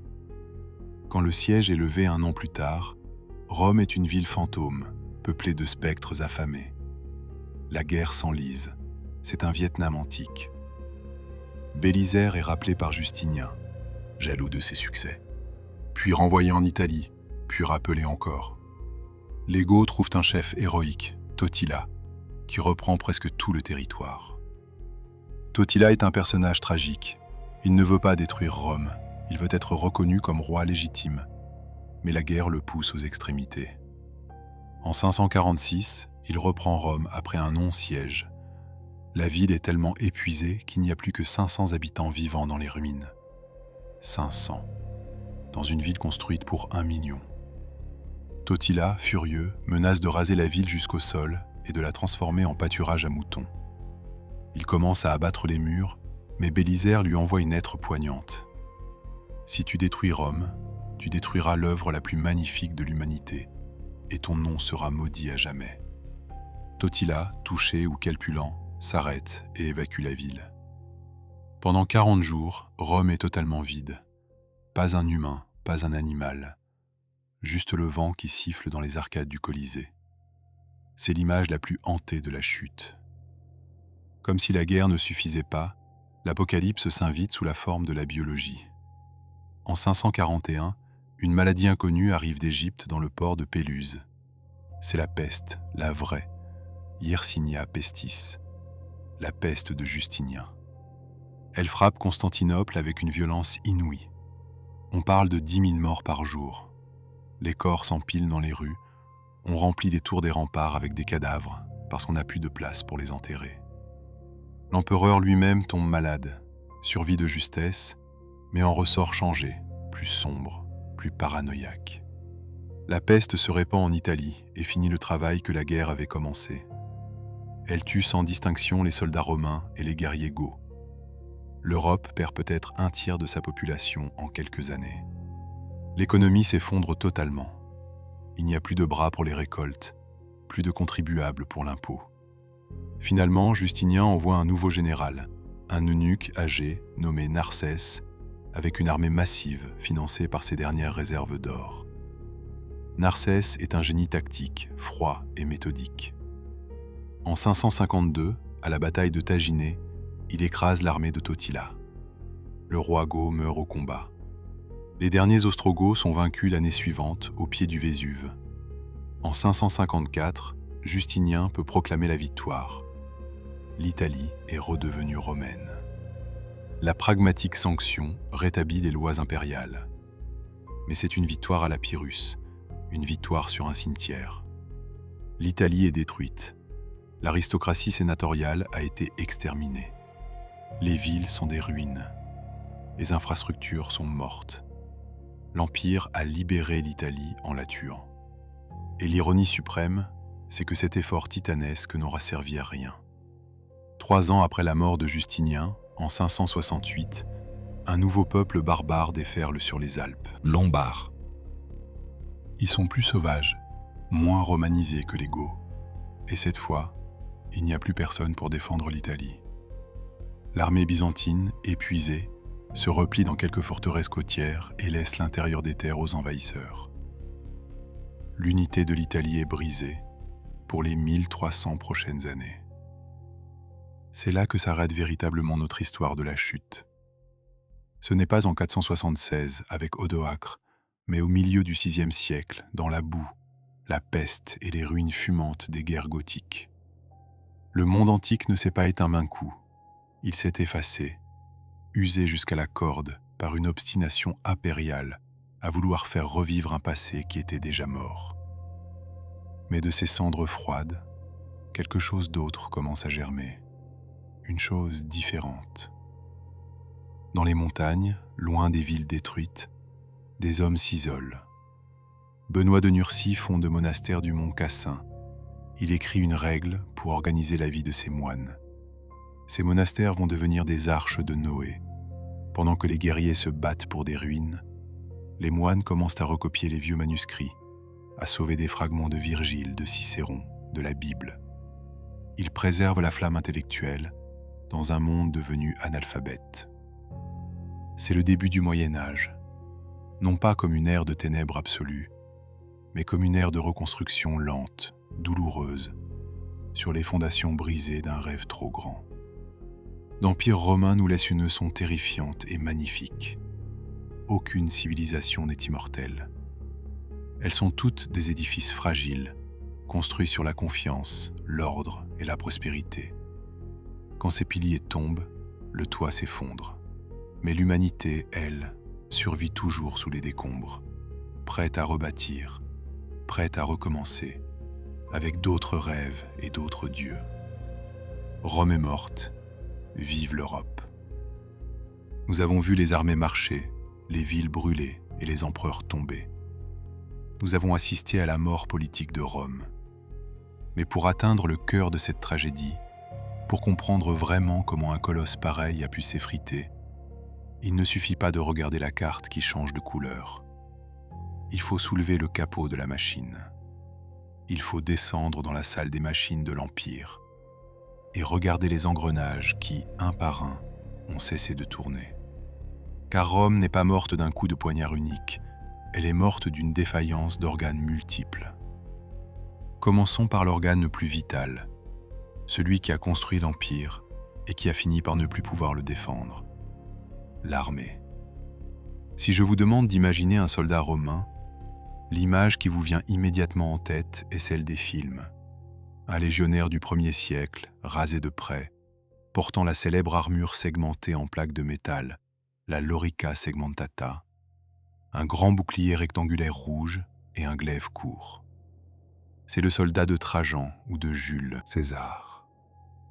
C'est une machine à tuer disciplinée, qui marche 30 km par jour, construit un camp fortifié chaque soir et combat en formation serrée comme un mur de fer. Mais si vous aviez croisé un soldat romain en 450, au temps d'Attila, vous n'auriez pas reconnu. Il ne porte plus l'armure segmentée, trop coûteuse et difficile à entretenir. Il porte une cotte de maille, souvent rouillée, ou parfois rien du tout qu'une tunique de cuir. Il n'a plus le grand bouclier rectangulaire, mais un bouclier rond ou ovale, plus facile à fabriquer, copié sur celui des Germains. Il n'a plus le glaive court, fait pour piquer au corps à corps. Il a une épée longue, la spata, faite pour tailler de haut en bas, comme un barbare. Pire encore, il ne sait plus construire de camp. Végès, un écrivain militaire de la fin de l'Empire, se lamente en disant que les soldats romains ont oublié l'art de la fortification et qu'ils sont devenus trop paresseux pour porter leur casque. Que s'est-il passé? L'armée s'est barbarisée. Nous l'avons vu avec le traité de Théodose, mais le problème est plus profond. Au fil des siècles, les citoyens romains, ces paysans italiens ou gaulois qui formaient l'épine dorsale des légions, ont cessé de s'engager. Le service militaire est devenu une corvée que l'on fuit. Les riches paient une taxe pour ne pas y envoyer leurs fils, et les pauvres se coupent le pouce pour être inaptes au service.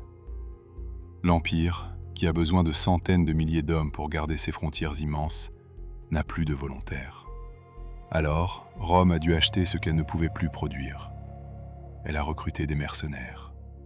Au 5e siècle, l'armée romaine d'Occident est composée presque entièrement de Germains, de Huns, d'Alains. Ces hommes sont braves, ce sont des guerriers nés, mais ils n'ont pas la discipline romaine. Ils se battent pour leur chef, pour le butin, pour l'or. Ils n'ont aucune idée de ce qu'est la res publica, la chose publique. Quand les coffres sont vides, ils ne se battent plus, ou pire, ils se retournent contre leurs employeurs. L'outil de défense est devenu un couteau sous la gorge de l'empereur. Mais une armée, aussi brave soit-elle, ne marche pas l'estomac vide. Et c'est là que nous touchons au deuxième organe défaillant, peut-être le plus crucial, l'économie. L'effondrement de l'Empire romain est avant tout une immense crise financière. Imaginez vivre dans un monde où l'inflation est non seulement galopante, mais structurelle. Au temps d'Auguste, la solde d'un soldat était de 225 deniers par an. 3 siècles plus tard, elle se compte en milliers, mais ces milliers ne valent plus rien. La monnaie de confiance, le denier d'argent, a disparu. Les empereurs, pour payer leurs dettes, ont dilué le métal précieux. La monnaie de tous les jours n'est plus que du bronze sans valeur. Les prix explosent. Une mesure de blé qui coûtait 8 drachmes au IIe siècle en coûte 120 000 au IVe siècle. C'est le Venezuela ou le Zimbabwe de l'Antiquité. Cette hyperinflation a une conséquence sociale terrifiante. Elle détruit la classe moyenne. Dans l'Antiquité, la force de Rome, c'était ses cités. Chaque ville, de Lyon à Antioche, était gérée par une élite locale, les curiales. C'étaient des petits propriétaires terriens, des commerçants, qui collectaient les impôts pour l'État et qui, en échange, gagnaient du prestige en payant de leur poche les termes, les jeux et les banquets. Mais quand l'économie s'effondre, être un curial devient un cauchemar. L'État romain, devenu un vampire fiscal, exige des sommes fixes. Si les impôts ne rentrent pas à cause de la famine ou de la guerre, les curiales doivent payer la différence sur leur propre fortune. Résultat, plus personne ne veut être riche. Les élites locales fuient les villes. Elles se réfugient dans leurs grandes villas à la campagne, qui deviennent des forteresses autarciques. Elles s'arrangent avec le pouvoir pour ne plus payer. Le poids de l'impôt retombe alors entièrement sur les plus pauvres, ceux qui ne peuvent pas fuir. C'est ici que se joue une transformation silencieuse qui annonce le Moyen Âge. Les petits paysans libres, écrasés de dettes et de taxes, n'ont plus le choix. Ils vont voir le grand propriétaire voisin, le potentes, le puissant, et lui proposent un marché désespéré. « Prends ma terre, prends ma liberté, mais protège-moi du fisc et des barbares. » Ces paysans deviennent des colonies. Ils ne sont pas esclaves, mais ils ne sont plus libres. Ils sont attachés à la terre. Ils sont les ancêtres des serfs. C'est une vérité terrible qu'il faut entendre. Pour l'immense majorité de la population, la chute de l'Empire romain n'a pas été une catastrophe, mais un soulagement. Un écrivain chrétien du 5e siècle, Salvien de Marseille, écrit cette phrase choquante. « Les pauvres sont dépouillés, les veuves gémissent, les orphelins sont piétinés, à tel point que beaucoup, et pas des moindres, fuient chez les ennemis. Ils préfèrent vivre libres sous une apparence d'esclavage chez les barbares que d'être esclaves sous une apparence de liberté chez les Romains. Quand les Goths ou les Francs arrivent, ils demandent certes des terres, mais ils ne possèdent pas cette bureaucratie tentaculaire et rapace de Rome. Pour le paysan gaulois, le barbare est moins cher que le percepteur romain.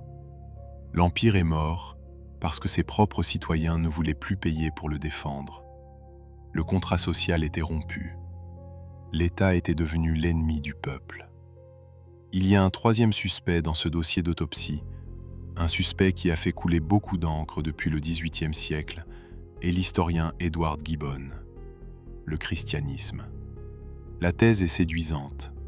Rome était une société guerrière, virile, tournée vers la conquête. Le christianisme, avec son message de « tendre l'autre joue », de charité et de royaume céleste, aurait amolli les cœurs romains. Au lieu de servir l'État, les meilleurs esprits se seraient tournés vers l'Église. Au lieu de faire des soldats, on a fait des moines. Il y a une part de vérité là-dedans, mais elle est nuancée. Ce n'est pas le message pacifique du Christ qui a tué Rome. Après tout, les soldats chrétiens pouvaient être d'une férocité redoutable, comme le prouveront les croisades plus tard, ou même les armées de Constantin.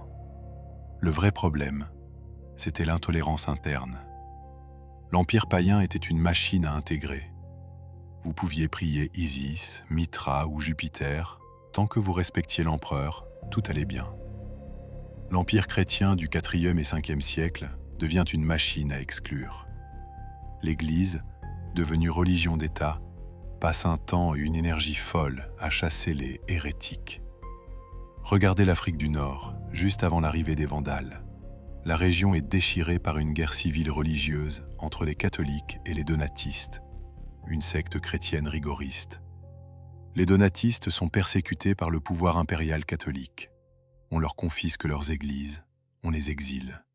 Quand les Vandales, qui sont aussi des chrétiens mais ariens, donc ennemis des catholiques, débarquent, beaucoup de donatistes les accueillent non pas comme des envahisseurs, mais comme des libérateurs envoyés par Dieu pour punir l'empereur. L'unité morale de l'Empire était brisée bien avant que les frontières ne cèdent. Au lieu de faire front commun contre le barbare, les Romains se disputaient sur la nature divine du Christ. Armée décomposée, économie ruinée, société fracturée. Le diagnostic est sans appel, mais cela soulève une question immense, une énigme qui déroute les historiens. Si le système était si pourri, pourquoi l'Empire d'Orient a-t-il survécu? Car ne l'oublions jamais, en 476, quand Rome tombe, Constantinople est debout. Et elle restera debout pendant 1000 ans de plus, jusqu'en 1453. Pourquoi eux et pas nous?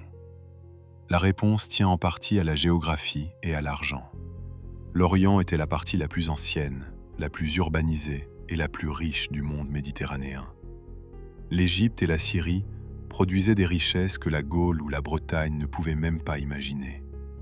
Constantinople avait de l'or pour payer les barbares, pour qu'ils aillent voir ailleurs, souvent vers l'ouest.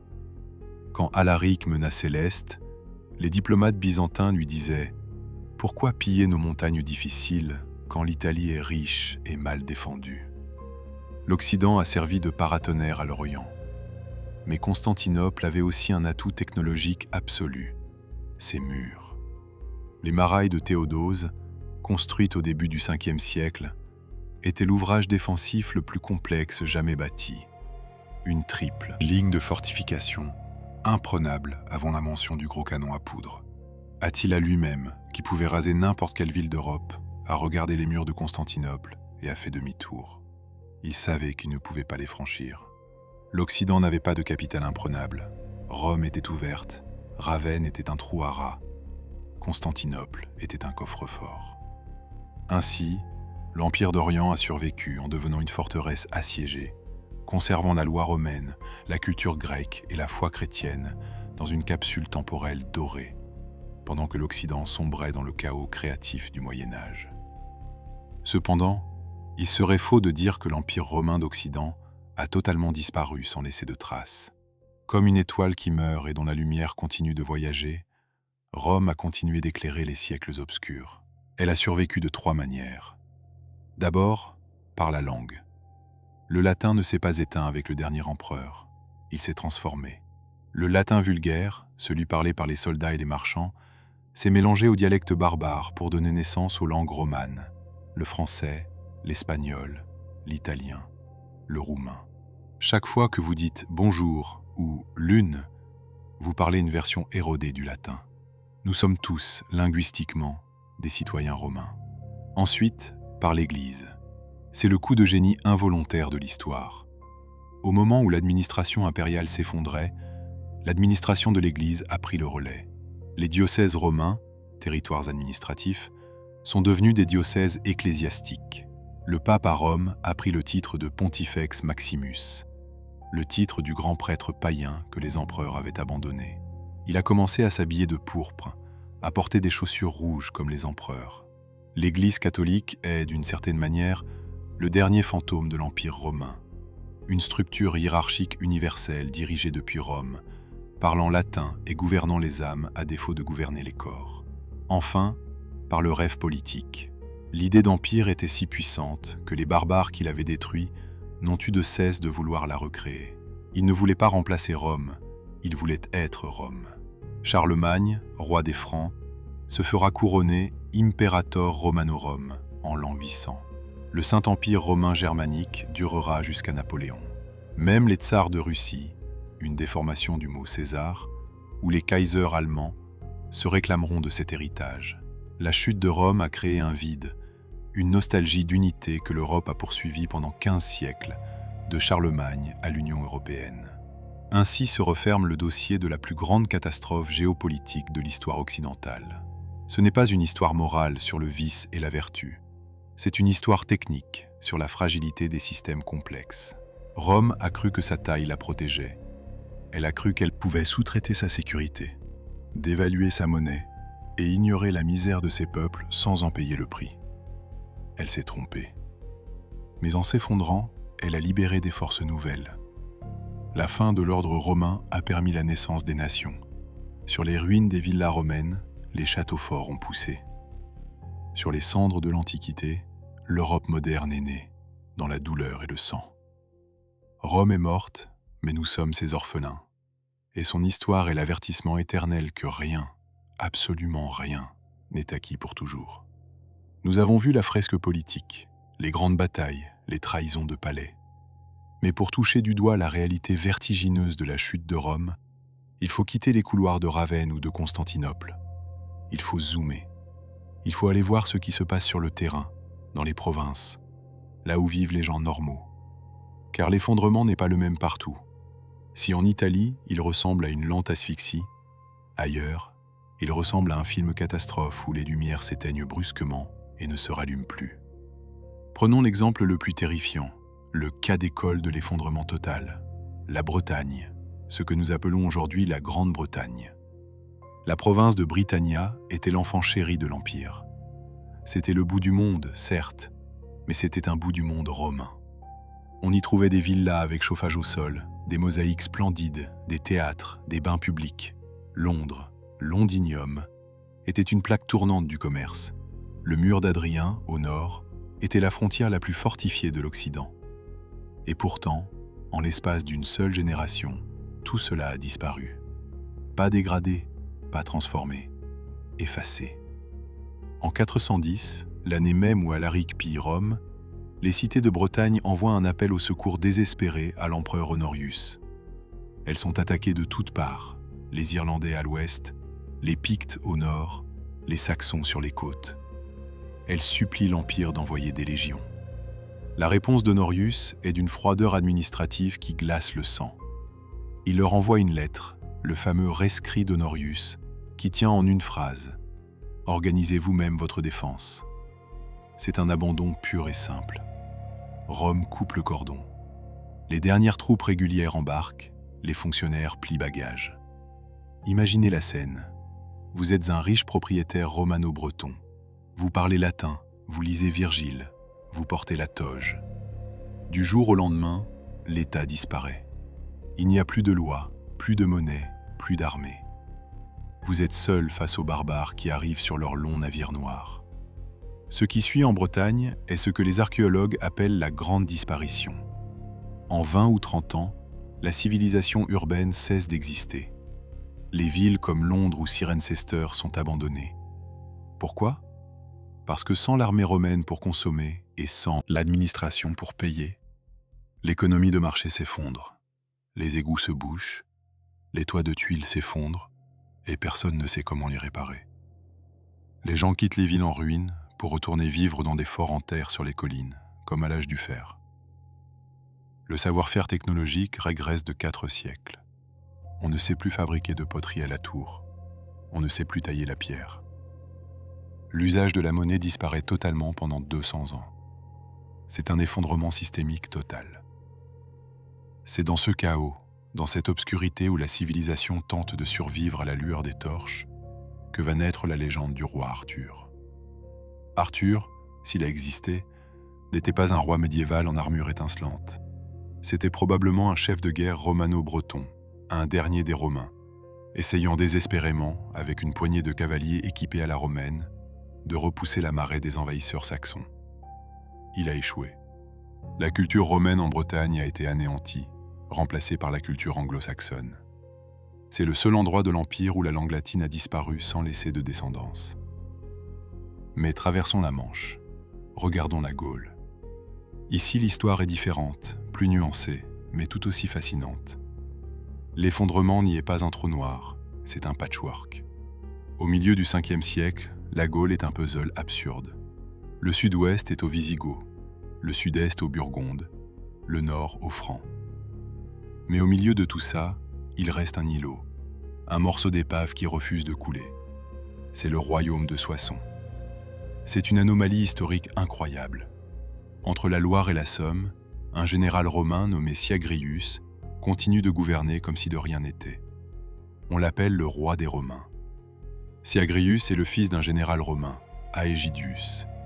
Il contrôle la dernière armée romaine de Gaule. Il maintient l'administration, la justice, les impôts. Dans sa capitale à Soissons, on parle latin, on respecte le droit romain. Syagrius est isolé. L'Empire d'Occident est mort officiellement en 476, mais lui, 10 ans plus tard, est toujours là. Il ne reçoit plus d'ordre de personne, mais il continue par devoir, par habitude, ou peut-être parce qu'il ne sait rien faire d'autre. C'est une figure mélancolique. Le dernier gardien d'un phare éteint. Son histoire s'arrête brutalement en 486. Un jeune chef franc ambitieux et brutal, Clovis, décide qu'il veut ce territoire. La bataille a lieu près de Soissons. La dernière légion romaine, devenue une milice locale, est écrasée par les haches franques. Syagrius s'enfuit chez les Visigoths, qui le livrent à Clovis. Clovis le fait égorger en secret. Avec la mort de Syagrius, la dernière structure politique romaine en Europe du Nord disparaît. La France commence. Mais si la structure politique meurt, comment la vie continue-t-elle pour les gens ? Là que l'archéologie nous donne des détails que les textes ignorent. L'effondrement de l'Empire, c'est d'abord une crise de la mondialisation antique. Sous l'Empire, si vous achetez une assiette en Gaule ou en Italie, il y a de fortes chances qu'elle vienne de Tunisie, la sigillée africaine. Une céramique rouge de haute qualité produite industriellement. On en trouvait partout, du mur d'Adrien jusqu'au Danube. Cela prouve l'existence d'un réseau commercial sûr et immense. Après les invasions vandales et la piraterie en Méditerranée, ce commerce s'arrête net. Au VIe siècle, on ne trouve plus de céramique africaine en Gaule. Les gens doivent se contenter de poteries locales, grossières, mal cuites. Ou pire, ils mangent dans des écuelles en bois qui ne laissent pas de traces archéologiques. Le niveau de vie s'effondre. Les toits en tuiles, qui demandent une industrie complexe, sont remplacés par des toits en chaume, inflammables et précaires. Les briques disparaissent au profit du bois et du torchis. La taille des vaches et des bœufs diminue. Les squelettes d'animaux retrouvés par les archéologues montrent que le bétail du VIe siècle est plus petit et plus maigre que celui du IIe siècle. Pourquoi ? Parce que les techniques d'élevage, la sélection génétique et l'importation de fourrage romain ont été oubliées. Même les animaux subissent la chute de Rome. Et que dire de la ville de Rome elle-même ? La métamorphose de la capitale est le symbole le plus poignant de cette déchéance. Rome ne meurt pas, elle se ratatine. Imaginez une ville construite pour 1 million d'habitants, qui n'en compte plus que 30 000 au VIe siècle. C'est un décor de film post-apocalyptique. Les grandes zones urbaines sont abandonnées. Les gens se regroupent dans un petit coude du Tibre, le futur quartier médiéval. Le reste de la ville, les 7 collines, devient une Disneyland de ruines fantômes. Le Forum romain, le centre du monde, là où Cicéron haranguait la foule, là où les légions défilaient, change de nom. On l'appelle désormais le Campo Vaccino, le champ aux vaches. Les sédiments s'accumulent sur le marbre. L'herbe pousse entre les dalles.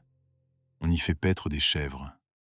Les temples païens sont fermés, pillés de leurs colonnes pour construire des églises. Le Colisée n'accueille plus de gladiateurs.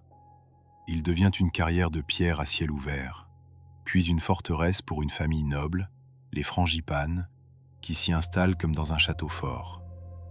Les grands thermes impériaux, ces palais de l'eau, sont secs. Leurs voûtes immenses s'effondrent. Sans les aqueducs que les Goths ont coupés, Rome est une ville de puits et de citernes. La monumentalité romaine, cette volonté d'écraser l'homme par la grandeur de l'architecture, devient incompréhensible pour les survivants. Un moine du 8e siècle, voyant les ruines du Palatin, écrira que ces bâtiments n'ont pas pu être construits par des hommes, mais par des démons ou des géants. Les habitants de Rome ont oublié leur propre histoire. Ils vivent comme des squatteurs dans le squelette d'un géant mort. Pourtant, au milieu de ce naufrage matériel, une classe sociale va réussir un tour de passe-passe extraordinaire. Elle va survivre en changeant de costume. C'est l'aristocratie sénatoriale gallo-romaine. Regardez ces grands propriétaires terriens en Gaule, comme Sidoine Apollinaire. Ce sont des hommes ultra cultivés, immensément riches, qui voient l'administration romaine s'effondrer autour d'eux. Ils comprennent vite que le pouvoir change de nature. Il n'est plus impérial, il devient sacré. Que font-ils ? Ils se font élire évêques. C'est un phénomène fascinant. Au 5e et 6e siècle, la plupart des évêques en Gaule sont des aristocrates romains. Ils transfèrent leur prestige, leur richesse et leur autorité politique vers l'Église. L'évêque devient le nouveau défenseur de la cité. C'est lui qui négocie avec les rois barbares, c'est lui qui organise la distribution de nourriture, c'est lui qui répare les murailles. L'Église recycle l'Empire. Elle garde les frontières administratives. Chaque cité romaine devient un diocèse. Elle garde la langue. Le latin reste la langue de la messe et de l'administration ecclésiastique. Elle garde même les vêtements.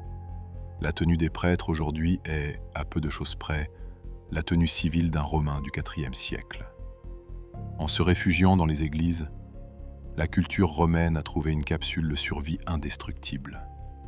Les barbares peuvent prendre les palais, mais ils ont peur de toucher aux autels. Il y a une autre facette de cet effondrement qu'il faut aborder, car elle résonne étrangement avec nos peurs modernes. La crise des réfugiés et la psychologie de la fin du monde. Comment réagit-on quand on sait que tout est fini ? Nous avons un témoignage exceptionnel de cette ambiance de fin de règne grâce à une vie de saint, celle de saint Séverin du Norique. Le Norique, c'est l'actuelle Autriche, une province frontière directement exposée aux invasions. Dans la seconde moitié du 5e siècle, l'administration romaine y a disparu, mais les populations sont encore là. Séverin est un moine mystérieux qui va de ville en ville. Ce qu'il décrit est terrifiant. Les villes sont des îlots de peur assiégés par les barbares.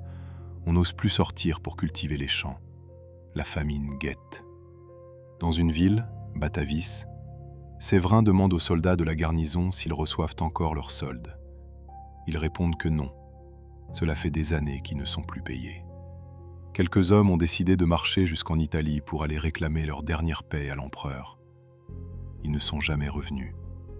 On a retrouvé leurs corps sur la route, tués par des bandits.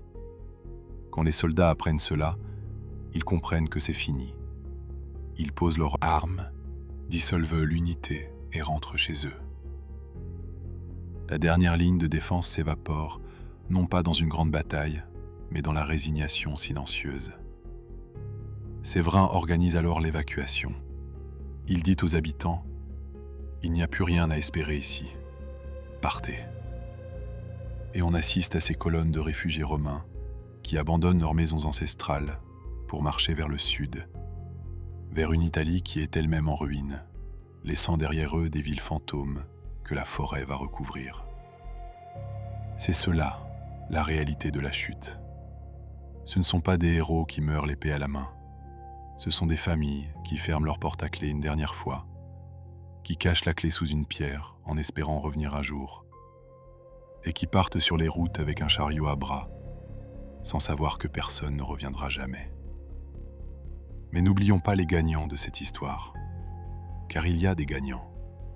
Pour les peuples germaniques, pour les Francs, les Goths, les Lombards, cette époque n'est pas une chute, c'est une migration, une Völkerwanderung.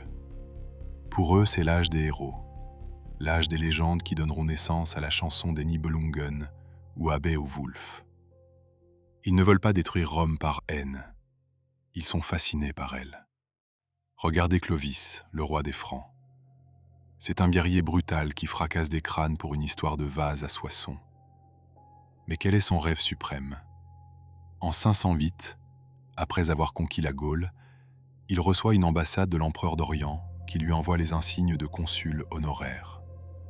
Clovis organise une immense cérémonie à Tours.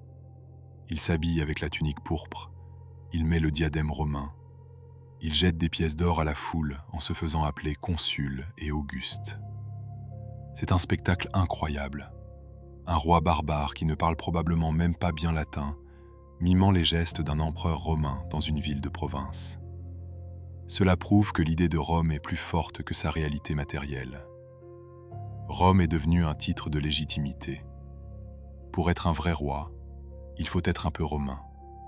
Cette obsession de la rénovatio imperii, de la rénovation de l'Empire, va hanter l'Europe pendant 1000 ans. Charlemagne le fera, Othon le Grand le fera, Napoléon le fera. Même Mussolini rêvera de le faire. Le cadavre de l'Empire est si imposant que personne n'arrive à l'enterrer complètement. Ainsi, nous arrivons au terme de notre voyage dans les décombres. Nous avons vu les causes lointaines, les chocs brutaux, l'agonie lente et la mutation finale. Mais il reste une question, la plus importante de toutes, celle que vous vous posez peut-être depuis le début. Est-ce que cela peut nous arriver ? Rome était une civilisation urbaine, mondialisée, complexe, basée sur le commerce, la monnaie et une armée professionnelle. Elle semblait éternelle à ses habitants.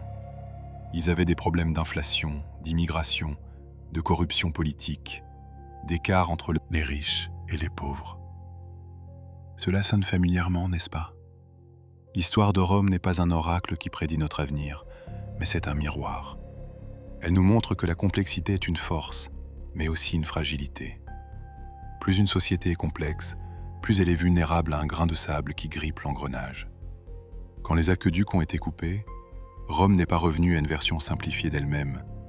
Elle s'est effondrée parce qu'elle ne savait plus vivre simplement. La leçon de la chute de Rome n'est pas une leçon de pessimisme, c'est une leçon de lucidité. Les civilisations sont mortelles, mais l'humanité est résiliente. La fin de Rome a été une tragédie pour les lettrés et les sénateurs, mais elle a permis la naissance de quelque chose de nouveau.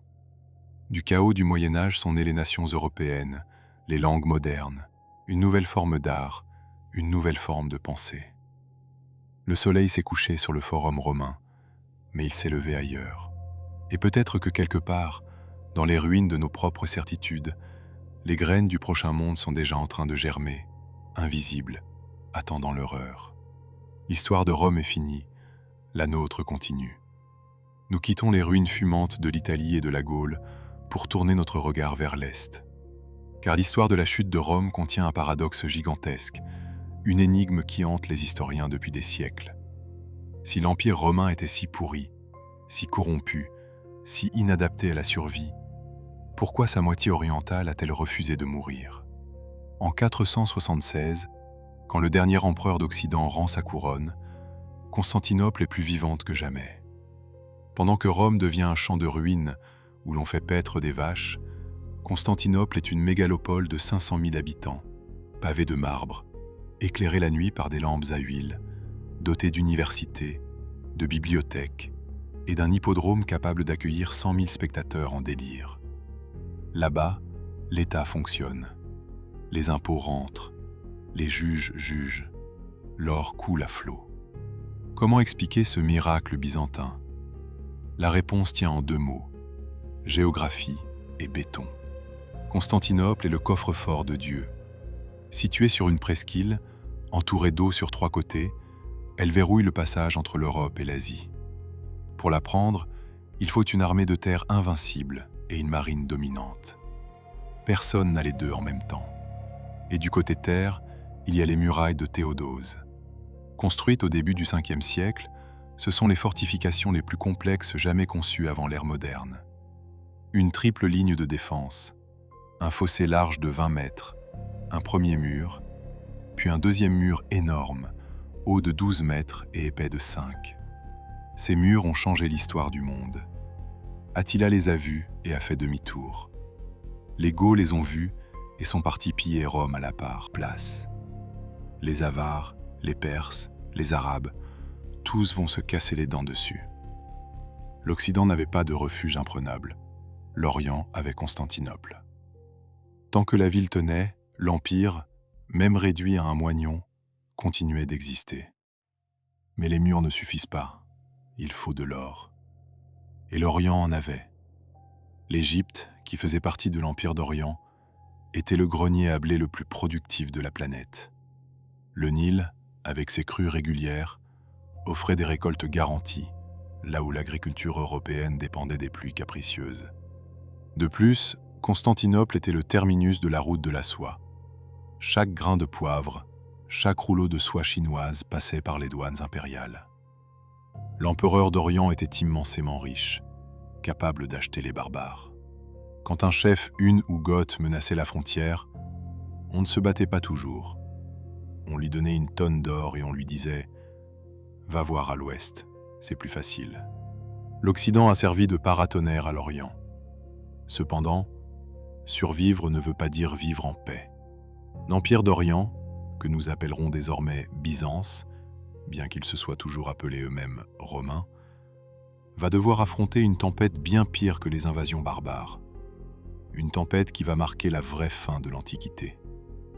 Au début du 7e siècle, alors que l'Europe occidentale s'enfonce doucement dans le Moyen-Âge des rois barbares, l'Orient romain se lance dans un duel à mort contre son vieil ennemi héréditaire, l'Empire perse sassanide. C'est la Guerre mondiale zéro.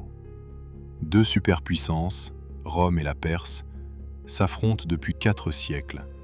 Mais en 602, le conflit change de nature. Ce n'est plus une guerre de frontières, c'est une guerre d'extermination. Les Perses profitent d'une guerre civile à Constantinople pour envahir tout l'Orient romain. C'est une catastrophe biblique. En quelques années, les armées romaines sont balayées. Les Perses prennent Antioche, ils prennent Damas. En 614, ils prennent Jérusalem. Le choc est immense pour la chrétienté. Les Perses massacrent les chrétiens de la ville, brûlent le Saint-Sépulcre et emportent la vraie croix, la relique la plus sacrée du monde, comme trophée de guerre à Ctésiphon, leur capitale. Puis ils prennent l'Égypte.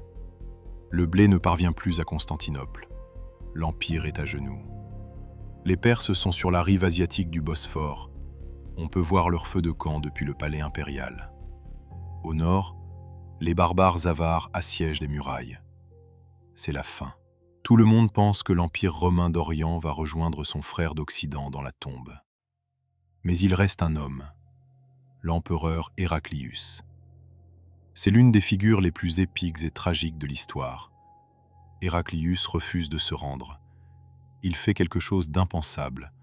Il emprunte l'or et l'argent des églises. Il fait fondre les chandeliers pour payer une dernière armée. Puis, au lieu de défendre sa capitale, il quitte Constantinople avec ses troupes et navigue vers la mer Noire pour attaquer la Perse sur ses arrières, en plein cœur de son territoire. C'est une campagne militaire digne d'Alexandre le Grand. Pendant 6 ans, de 622 à 628, Héraclius ravage la Perse. Il gagne bataille sur bataille contre toute attente. Finalement, à la bataille de Ninive, il écrase l'armée perse. Le roi des rois perses est renversé par son propre fils, qui demande la paix. Héraclius a gagné. Il a réussi l'impossible. Il a sauvé l'Empire de l'anéantissement total. En 630, il rentre à Jérusalem en triomphe, pieds nus, portant la vraie croix qu'il a récupérée. Il est le nouveau Constantin, le sauveur du monde chrétien.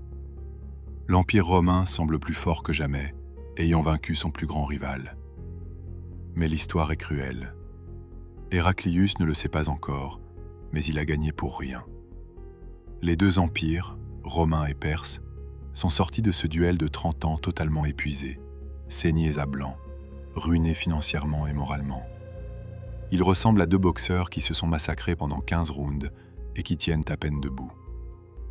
Et c'est précisément à ce moment de faiblesse absolue, alors que le monde a les yeux rivés sur Jérusalem et Constantinople, que quelque chose se passe dans le désert du Sud. Quelque chose que personne, absolument personne, n'avait prévu. Depuis des siècles, les Romains méprisaient les Arabes. Pour eux, c'étaient des Sarrasins, des pilleurs de caravanes désorganisés, incapables de menacer une armée régulière. Ils n'étaient même pas sur la carte des menaces stratégiques. Mais au cœur de l'Arabie, un homme, le prophète Mahomet, a unifié les tribus. Une nouvelle foi est née, l'islam, qui a transformé ces tribus dispersées en une force militaire cohérente, rapide et portée par une ferveur religieuse incandescente. En 632, le prophète meurt, mais ses successeurs, les califes, lancent les armées de l'islam vers le nord. Ils rencontrent d'abord les Perses. L'empire sassanide, qui venait de se faire écraser par Héraclius, s'effondre comme un château de cartes. En quelques années, la Perse disparaît, avalée par le califat. Puis, les Arabes se tournent vers les Romains. Héraclius, vieux, malade et épuisé, n'en croit pas ses yeux. Il envoie ses armées pour arrêter ces pillards du désert. La confrontation décisive a lieu en août 636. La bataille du Yarmouk. C'est une rivière près de la frontière entre la Syrie et la Jordanie actuelle. L'armée romaine est immense, lourde, cuirassée.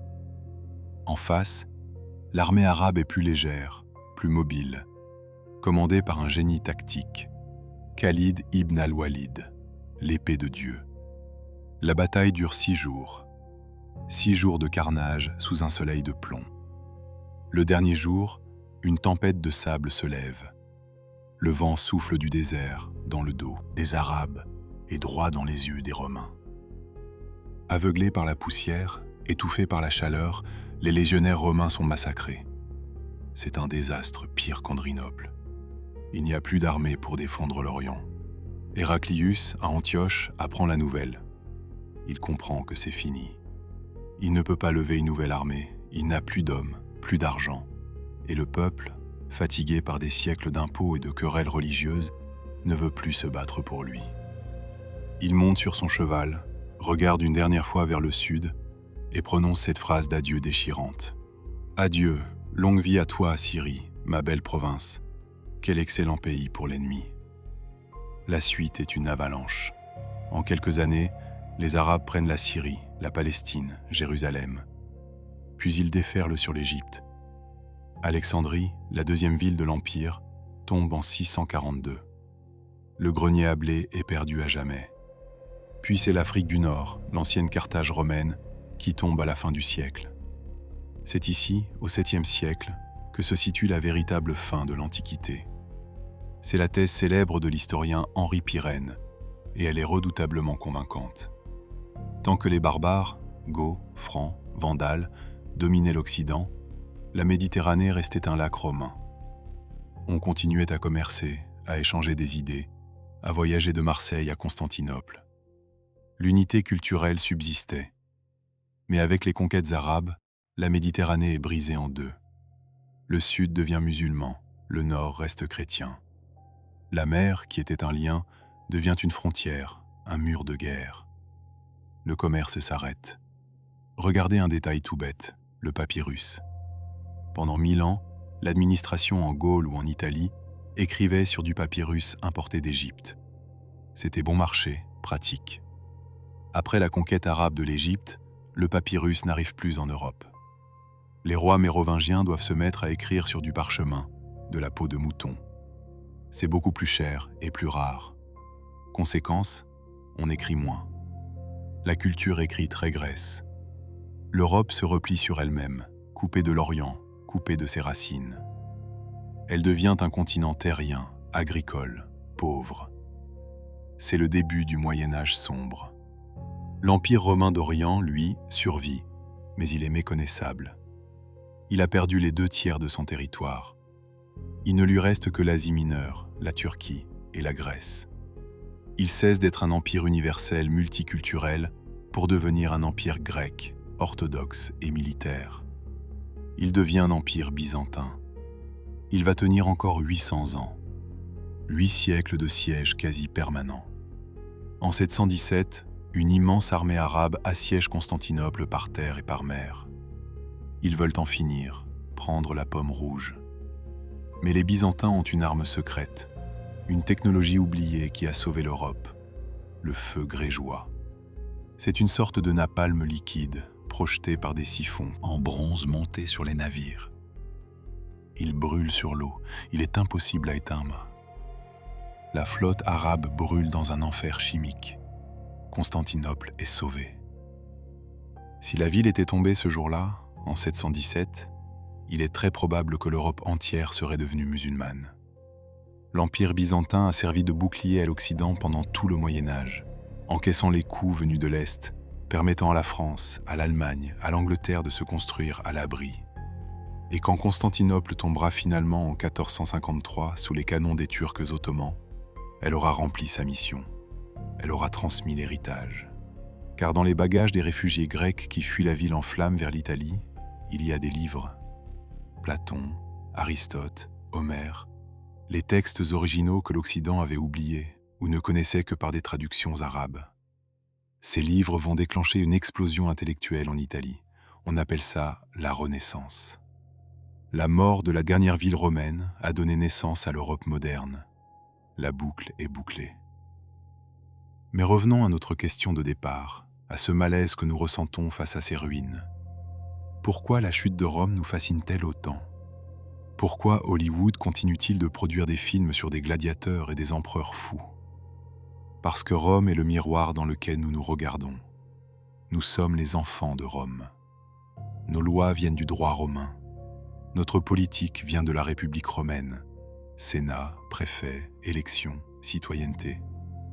Notre architecture copie le Panthéon. Et surtout, nous partageons avec eux cette angoisse sourde, la peur que notre civilisation, si complexe, si riche, si technologiquement avancée, ne soit en réalité mortelle. Rome nous apprend que la complexité n'est pas une assurance-vie. Au contraire, plus un système est complexe, plus il est fragile. Quand les Romains ont perdu l'accès au papyrus égyptien, à l'huile espagnole, au blé africain, ils n'ont pas su s'adapter. Ils avaient oublié comment vivre localement. Ils avaient construit un monde où tout dépendait de tout. L'Empire n'est pas mort parce qu'il a été assassiné par des barbares plus forts que lui. Les barbares étaient faibles, désorganisés, peu nombreux. L'Empire est mort parce qu'il a cessé de croire en lui-même. Il est mort quand le riche sénateur a refusé de payer l'impôt pour l'armée, quand le pauvre citoyen a refusé de se battre pour un empereur lointain, quand l'intellectuel a préféré discuter de la nature des anges plutôt que de la réparation des murailles. Il est mort de fatigue, d'égoïsme et d'oubli. Il y a une image qui résume tout, une dernière scène pour clore ce long voyage. Nous sommes à Rome, au VIe siècle, après les guerres gothiques, après la peste. La ville est vide. Le forum est un champ de boue. Mais au milieu des ruines, il reste une colonne, la colonne de Phocas. Elle a été érigée en 608. C'est le dernier monument impérial construit sur le forum. C'est une colonne volée à un vieux bâtiment, surmontée d'une statue en bronze doré d'un usurpateur byzantin oublié. Elle est posée là, au milieu des décombres, entourée de temples qui s'écroulent et d'herbes folles. Elle est le symbole pathétique d'une civilisation qui continue à faire les gestes de la grandeur, alors qu'elle n'en a plus la force. Elle dit « Nous sommes encore Rome », mais il n'y a plus personne pour l'entendre. Pourtant, ne pleurons pas Rome. Si l'Empire n'était pas tombé, nous serions peut-être encore des sujets stagnants sous une bureaucratie millénaire. La chute a été une libération. Elle a permis la diversité, la concurrence, l'innovation. Sur le terreau de l'Empire pourri, ont poussé les racines des nations modernes. La chute est nécessaire à la Renaissance. Comme le phénix, l'Occident a dû brûler pour renaître de ses cendres. Et aujourd'hui, quand vous marchez dans une rue, que vous passez devant une banque, invention médiévale italienne, une église, héritage romain, ou une mairie, héritage grec et romain, souvenez-vous que vous marchez sur des couches d'histoire, sur des strates de catastrophes et de résurrection. Nous sommes les héritiers des survivants. Et tant que nous nous souviendrons pourquoi Rome est tombée, peut-être, juste peut-être, pourrons-nous retarder notre propre chute.